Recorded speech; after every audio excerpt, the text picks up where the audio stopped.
By now, I'm sure most of you have heard about this 43 over 42S Lincoln Cent that was discovered. We're going to talk about this. We're going to clear up some things and talk about some facts about this actual just a double die is what it is. So stay tuned. But first, here's my website, portsmouthcoinshop.com. We still have 5% off until May 31st. So you have 3 days to take advantage of our discount. We have a lot of coins up on this site and a lot more coins to come. Also, if you have a question about coins, anything, any kind of question, please, instead of putting it in the comments, go over to help with mint errors on the website, portsmouthcoinshop.com, and it will take you to our help community where you can ask your question. I can better serve you here. I can look at your coins, actually see the images. So use Coin Help You community for coin questions. So if you haven't, go over to Coin Update. Okay, it's called news.coinupdate.com. Look up the article for the 43 over 42S. Now, the first thing that I want to say is that this was already a known double die for the 43S Lincoln Steel Cent. What happened was that it was realized that this was actually a 43 over a 42. Okay, that made the difference in this. But technically, it can't be an overdate, not for the Lincoln Cents. They call it that because there are two different dates on this. The 42 you can't hardly see very well, but you can make it out if you study it. And it's actually a class 3 double die now. And the same thing as a 60 large date over small date, or the 42 over 41 Mercury dime. You know, they're type 3 double die, so they're not really overdates technically. Copper Coins reported some information on this and their opinion as well. Who's kind of disagreeing in that calling it an overdate. The overdate occurs when a date punch of one date is used on a die bearing another date.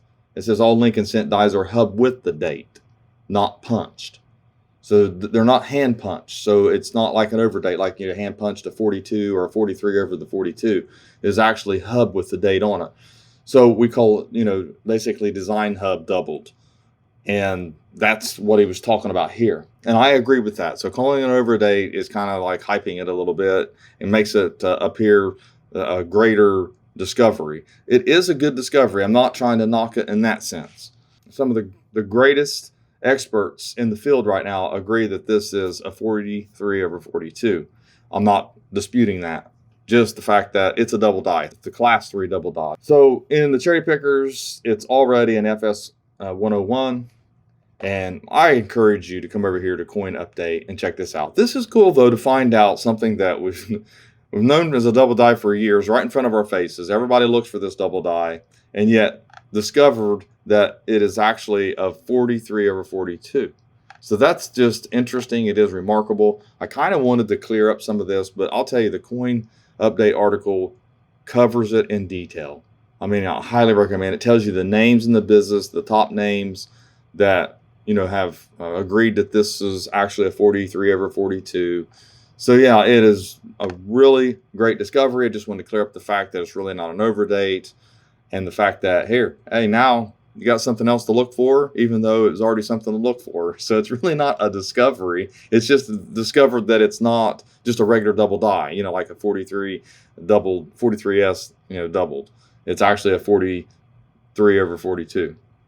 So that's pretty cool. And there's a lot of images over here on the site, so I do recommend come over here and take a look at it. So thanks for watching my latest video. And it's been a few days. If you haven't noticed, some of you may have not noticed that I haven't done a video in about, 4 days or so. Well, I had an emergency out of town, out of state business trip. Okay. I actually went down to New Orleans to the PCGS show to submit some coins that I purchased, some pretty rare coins, and there will be a video on that. You don't want to miss that video. These are the rarest gold coins I've ever owned or handled in my whole entire career as a coin dealer or a person. I will have that video up as soon as I can. I'm going to get these coins back, but I had to get them graded. I want to get it done really quick, and I wanted the least amount of mail going on. I couldn't stay down there to pick them up, and it was going to cost a lot more to do it that way. So anyways, please like, share, comment, and have a great day.